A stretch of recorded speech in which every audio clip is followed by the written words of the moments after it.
Joining us now is Congressman Ken Buck, Republican of Colorado and member of the House Judiciary Committee. Congressman, it's really great to have you. We so appreciate your time. Yeah. I want to start with just asking you, have you had a chance to read this indictment? I have not read the whole indictment, no. What have you read, and what do you think of what you have read? Well, I've read the beginning, and I've certainly read a lot of analysis of the indictment. It is a RICO charge primarily, and in my view, as a former federal prosecutor and state prosecutor, the federal indictment could have been a RICO indictment. They didn't choose to go the RICO route, and I think properly so. RICO was meant to cover mafia cases. It was meant to cover international drug organizations. This charge is really a nuclear bomb where a bullet would have been appropriate. And I think the scope of this charge is really something that should have been done at the federal level if it was going to be done at all. The DA has used the RICO charges to prosecute teachers, so it hasn't just been organized crime in the sense of the mafia in the past. Do you think that all of these legal cases that surround Donald Trump, do you think none of them have merit, or is there something to be concerned about? No, I think there's a lot to be concerned about. Anytime a grand jury brings charges, you've got to be very concerned. I think that some of these cases are more likely to be successful. I think the case involving the classified documents is a case that has fairly straightforward elements to it. And if, in fact, the facts that are alleged are true, that's a very difficult case to defend. I think these other cases involve speech and really the president's mental state. And to say that he knew that that he had lost the election is going to be very difficult to prove. There were people around him who said that he lost. There were people around him who said that he didn't lose, that the election was stolen. And I think to show his mental state in both the federal election case as well as this election case is going to be very difficult. Congressman, it's Chris Jansing here. There's the legal, and then there's obviously the political. And outside of the courthouse yesterday, after he was inside that courthouse, former Georgia Lieutenant Governor Jeff Duncan talked about the opportunity he thinks this indictment presents for your party. Let me play that.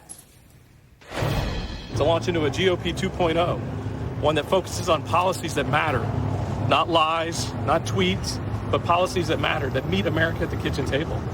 And that's really what this is all about. Let's have a discussion about the facts. If we have a discussion about the facts, I like the outcome. Do you see it that way, Congressman, and do you think that will happen? Well, I think ultimately what we as Republicans need to do if we're going to win the White House in November of 2024 is to talk about the issues that Americans care about and try to get away from the Trump indictments and the really the scandalous nature of the accusations surrounding this president. We need to talk about the border. We need to talk about inflation. We need to talk about crime in the streets. Those are issues that Republicans are strong on and need to run on. So this is a really difficult distraction to try to win the White House, and especially when the leading candidate is the subject of these indictments. I'm curious, though, is that what you hear from your constituents? You know, my constituents are split right now. We have a lot of Donald Trump supporters in Colorado, and they are adamant that this president is being treated unfairly. We've got a lot of other Republicans who want to move on, who are concerned about how Joe Biden is running the country, and they want to see a change. And so really, I see a divided party at this point. Congressman Andrea Mitchell here, and we do really appreciate your coming on. Many of your colleagues have not accepted our invitation, so thank you. But how does the party, and particularly the candidates who will be on that stage in Milwaukee, how do they get to the issues you want to talk about, Joe Biden's record or other related issues, when Donald Trump himself is dominating the field with such a big lead and is talking constantly about 2020, and understandably because he is a defendant now under 4 indictments?